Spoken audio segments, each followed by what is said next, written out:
everybody, and welcome to the 88 Dental Marketing Show. I am your host, Joshua Scott, and this is a very special live taping of the show. I am here in the Indianapolis area with Advanced EndoCare doing a seminar, and I thought, what better thing to do than to shoot a live episode with some questions. So we've got some great questions here, a great crowd. From the start, I want to thank Dr. Stewart and her team for their hospitality and the warm welcoming today. They've been amazing.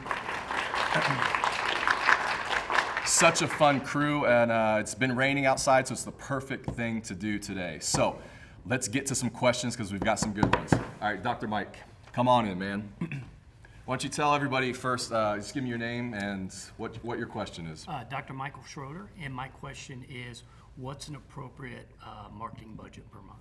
Yeah, great question. So an appropriate, and this is kind of where we start, where I start. Number one is with the budget. So let's say you're like, Josh, I need some marketing help, or at least somebody just to look at my stuff. I'm going to come in and say, what's the budget? Because for me, everything is predicated off of that. It takes the emotion out of it when we say, so I'm looking for a range of 3 to 5% of production, okay? And so, $650,000 practice is going to be closer to 5%. If it's a $2 million practice, you're probably going to be closer to 3%, okay? That's $60,000 in marketing. And so what I'm going to do is decide what the budget is, get it in that range, and then go, okay, this is what I would do with that money, okay? Setting a budget takes the emotion out of marketing, and it keeps you from those quick, somebody shows up and it's like, hey, we have this amazing internet deal, and you're like, should I do this? Some of it, for me, it comes back to, well, what's the budget? Is it in there? Did we plan for it? Is there that room? And so if it's not, then we say no to it. It's interesting because I'll have dental practices ask about, well, what about TV? And so, have this conversation with a $600,000 practice, and he's like, I want to go into TV. And I'm like, well, TV is going to cost about $30,000 to $40,000. So that's your entire budget. And honestly, that's probably a little over extended for a marketing budget. And so you're tying it all up into TV, and that's just not a good idea. And so, TV, if it's a $4 million practice and you're looking to do something with an extra 60 grand, then yeah, let's talk about TV. But so much of it for me comes back to the budget, establish that 3 to 5%, and then execute the strategy off of that. Okay. Does that answer it? It does. Awesome. Thank you very much. Thanks. Yep. All right, Dana.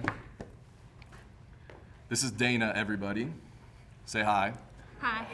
Yeah. Dana, what's your question? My question is, when you are marketing, how often should you be marketing? Should it be continuous? Should it be a couple of times a year? Or what are your thoughts on that? Yes, Dana, marketing never stops. Always do it. Bye. Boom. We've been teasing Dana here all day, so she's awesome. All right, next, Dr. Marcus, come on in here. How are you? Good, how are you? Good. Why don't you introduce yourself to the Hi, audience? I'm Dr. Ed Marcus, and my question is, how do I get excited about working social media, getting wild about Facebook and taking part in it to promote my practice? Yeah, that's a great question. It's a generational thing. I didn't grow up with Facebook. Yeah, and it's a tough one for sure. It's generational, and we're seeing it. And even in dentistry, the rest of the world, not the rest of the world, there's large industries that are being run off of social media right now, for sure, and taking advantage of that. Dentistry, in some respects, because it's a conservative industry, is a little bit behind in that. So we're seeing, in terms of social media and digital marketing, about 5 to 10 years behind. So it's starting to really come into play now, but we're questioning the return on investment. If I invest into Facebook and spend all this time with it, how am I going to get anything back? The thing that gets you excited about is this. 40, 50 years ago, when television came into existence, whenever that was, I'm making up numbers, we had these big television companies like NBC and CBS and ABC.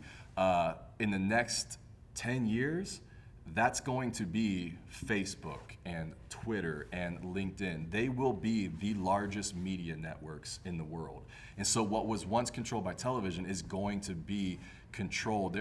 Those social networks will have more eyeballs and attention on them than TV does. And so for me, that is exciting. It's like, that's the future, that's where it's going. It's just getting into it and figuring that out is the tough part. And so, I mean, in your case, I would, I don't know if there's somebody at your practice that can get involved in that. Ask around, like, who is really involved in Facebook to begin with. Get them involved in it, start some campaigns in the practice to generate likes. Get somebody who can put their, like, a good personality forward of the practice. And create some of that personality and team members and chemistry and practice culture and portray that, communicate that. I think that's good. As in dentistry, we're still having trouble seeing where that's going to go. But part of the point for me is you have to be in that game, because if you're not, in the next 10 years, you're going to go, oh my gosh, and at that point, it's going to be even harder. And so get in it and get excited about it. Try and find somebody to help you out with that for sure. Great. Thanks, man. Thank you Appreciate very much. it. Yeah. Thank you. All right, who's next? We got Emma. Hi, Emma. Everybody say hi, Emma. All right, Emma, what's your question? Okay, my question is, we have lots of Yelp reviews, Yeah. and they are not popping up on the homepage without. Yeah. So there's this, I know we drive reviews to Yelp all the time. So Yelp does this thing. I mean, they're really like communists when it comes to review campaigns, because they're going to penalize you for anybody who's a new Yelp user. If it's their first review, Yelp isn't going to let it get through their filters. So they have this filter on their site where they try to weed out, like, the solicited reviews and anything that they think is bogus. Because they realize there are companies out there that are just asking people and paying people to leave reviews. So they're trying to filter all that out. The problem is, and Yelp will tell you this, I've been on the phone with their salespeople, like, with this whole conversation. I have too. Yes, and it's maddening. And they're just like, whatever. This is how we do it. Yeah. So they'll tell you, I mean, a negative review actually gets more weight than a positive one, because they feel like that was legitimate, like somebody had a reason to do it. My whole problem with Yelp and all that is you're penalizing us for, number one, I am sending people to your site to sign up as users to leave a review, and then you're penalizing them for leaving a positive review. And so it's a real maddening game. Yelp is trying to differentiate themselves from Google. Google's letting through a lot more. Yelp is being very selective. And so it's tough. I haven't found, like, hey, do this, and then they all get through. It's remains to be seen. Like, it's the same thing with social media. That's the game right now, and I think Yelp and Google are the two big players. I think Angie's List is in there a little bit. You got to keep playing Yelp, because if it shakes out and they become the major industry leader, you got to be in there. You know what I mean? Sure. So, Thank all you. right, awesome question. Thank you. All right, then last up, we got Aggie. Everybody say hi, Aggie. Hi. All right, Aggie, what's your question? All right, my question is, what is the importance of a mobile website? Oh, a mobile website. So, good question. So glad you asked. Mobile. So here, if we're not paying attention to the website industry the last 2 years, here's what happened in late 2013, 2014 that we could miss, is everything shifted to mobile.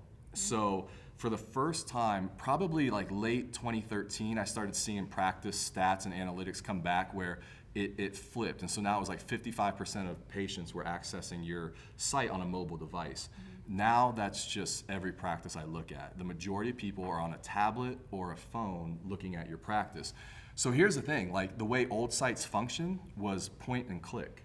And so if you take that and it's on a phone and you're expecting people to point and click, that gets frustrating. Right. And like, how many sites have you been on where you're like, no, that's not what I clicked, you're trying to zoom in and all that, and it's a mess. And so the way people navigate sites now is dramatically different. I mean, it's scrolling. So exactly. yeah, it's not point and click, it's scrolling. And so so that's a big shift, but then also when it's point and click, you don't have control over, like, people are choosing what they want to see first and picking their information.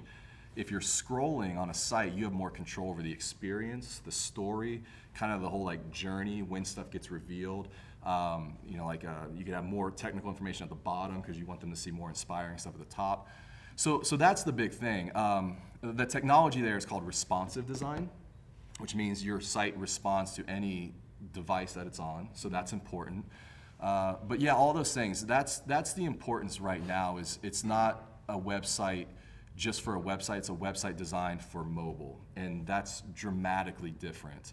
And so this is one of the biggest shifts in the website industry that we've seen in the last decade. And so we're going to see sites going to this a lot more, and I think you're going to have to just engage people differently. So, to know. great Thank question. you. Thank you. All right, guys, as you can see, some great questions. Oh, I can't do the show without getting Dr. Stewart in here for one moment. Come on in, sit down, just say hi to everybody. Just say hi. Hello. Thanks so much for having us here. Oh, you're welcome. Glad Yeah. to be here. Yeah. Had a great time. Again, amazing hospitality and a great group of people here. Fun questions. So hope you enjoyed it. I will see you next episode.